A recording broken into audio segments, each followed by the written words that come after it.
வாங்க வாங்க மார்கழி 13 சனிக்கிழமை பெருமாள் கோயிலுக்கு போயாச்சு. பெருமாள் கோயில் சாட்டர்டே மார்கழி ரொம்ப விசேஷம் அப்படின்னு சொல்லிட்டு பாதி வருஷத்துக்கு பாதி நாள் இந்த பக்கம் வாசல் வழியாக உள்ள விடுவார், பாதி நாள் அந்த பக்கம் வாசல் வழியாக உள்ள விடுவார். இதை சாத்திட்டு அந்த பக்கம் போகும்போது இது சாத்தியிருக்கும், இந்த பக்கம் போகும்போது அந்த பக்கம் சாத்தியிருக்கும். அந்த மாதிரி ஒரு பெருமாள் கோயில், பயங்கர பெரிய பெருமாள் கோயில், விசேஷமான கோயில். இது 2வது பெருமாள் கோயில். அவர் பெருமாள், இவர் ராமர் லக்ஷ்மணர், ராமர் சீதாதேவி, லக்ஷ்மணர், அப்புறம் பரதர், அப்புறம் சத்ருகனன்னு நினைக்கிறேன். அப்புறம் இவர் இருப்பார், ஆஞ்சநேயரும் இருப்பார்.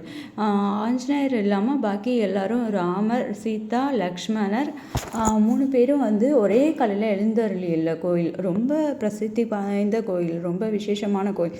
இந்த கோயிலுக்கு போனால் அயோத்தி கோயிலுக்கு போன பலன் கிடைக்கும் சொல்லுவாள்.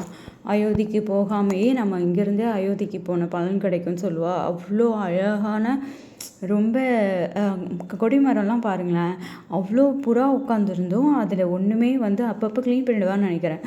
தகதகன்னு மின்னுது ஃபுல்லாக. அப்புறம் வீட்டுக்கு கிளம்பி வந்தாச்சு. வர வழியில் நிறையா மரம்லாம் இருந்ததா, கொடை பிடிச்ச மாதிரி 2 சைடும். அதனால் ஜாலியாக வீடியோ எடுத்துகிட்டு நாங்கள் என்ஜாய் பண்ணிவிட்டு சிரிச்சுட்டு அரட்டை அடிச்சுட்டு வந்தோம். பயங்கர சூப்பரான இருந்தது. ஆக்சுவலாக மார்கழி மாதம் காலையில் நம்ம கோயிலுக்கு போன மாதிரியும் ஆச்சு, ஃப்ரெண்ட்ஸோட கதை அடித்த மாதிரியும் ஆச்சு, வெளியில் போய் ஒரு ட்ரிப்பு மாதிரி போயிட்டு வந்த மாதிரியும் ஆச்சு. பயங்கரமாக டேவை என்ஜாய் பண்ண மாதிரி ஆகிடுதா, லோ பட்ஜெட் செலவில்.